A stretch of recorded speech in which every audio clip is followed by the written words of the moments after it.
Hello बच्चों, आइए इस पर सॉल्व करते हैं। जो हमसे बोल रहा है कि 10 ग्राम प्रति डेसीमीटर क्यूब। याद रखना बच्चों, प्रति decimetre cube equal to 1 litre होता है। जैसे सेंटीमीटर क्यूब जो होता है बच्चों, वो आपके पास 1 ml के बराबर होता है। वैसे डेसीमीटर क्यूब एक्चुअल में लीटर के बराबर होता है, तो ये ध्यान रखना। तो उसने बोला 10 ग्राम प्रति डेसीमीटर क्यूब यूरिया, जिसका आणविक द्रव्यमान 60 है, युक्त एक विलयन अवाष्पशील विलय के 5% विलयन के साथ समपराशरी है।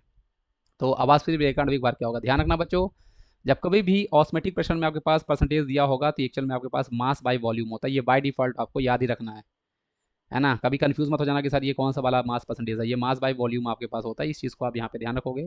इसका मतलब आपके पास हो गया कि 5 ग्राम हमारे पास बच्चों जो आपके पास सॉल्यूट है, वो आपका 100 ml सोल्यूशन में डिजोल्व है विलियन में। ये इसका हमारे पास मतलब होता है। अब उसने क्वेश्चन में हमसे बोला है कि वह आवास फिलिप, उसने देखो समपराशरी पहली बात तो ये।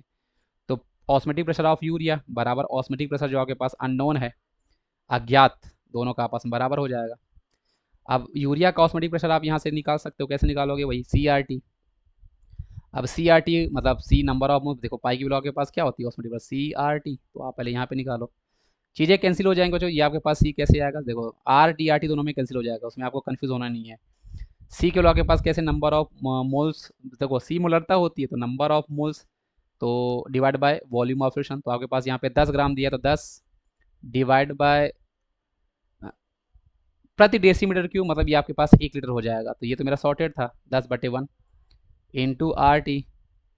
और ये अननोन में हमें बच्चों क्या है? 5% दिया हुआ है, मतलब यहाँ पे 5 ग्राम है। तो देखो नंबर ऑफ, देखो मोलरता क्या होती है? Number of moles of solute divide by volume of solution. तो 5 आपके पास, ये मोल तो है नहीं, तो ये mass divide by molar mass करोगे, इनटू वॉल्यूम आपके पास ये 100 ml है, तो मल्टीप्लाई बाय 1000, तो ये इसका सी आ गया।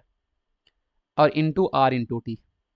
तो ये तो वैसे भी दोनों चीज़ में कॉमन है, तो ये कैंसिल हो जाएंगे। टेम्परेचर सेम ही रहेगा। उसने क्वेश्चन बोला नहीं, तो हम टेस्ट टेम्परेचर सेम ले लेंगे। R तो वैसे भी कॉन्स्टेंट होता है। ये कैंसिल हो गया, आपके पास 10 हुआ, ये आपका 50 हुआ। 10 से 10 भी आपका कैंसिल हो जाएगा। तो आपके पास यहाँ पे M की वैल्यू जो हमारे पास यहाँ पे आ रही है बच्चों, आपके पास ये कितना निकल के आपके पास आएगी बच्चों? M हमें यहाँ पे निकालना था 5, है ना। आप इसको जब सॉल्व करोगे, है ना, डायरेक्टिव फॉर्मूला हमारे पास आया आपके पास ये।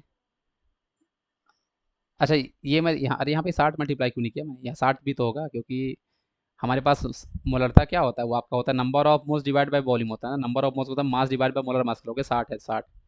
तो अब आप यहाँ पे सब कुछ कैंसिल हो गया। M इक्वल टू आपके पास क्या है? 5 × 60 है केवल। तो 5 × 60 बता 300।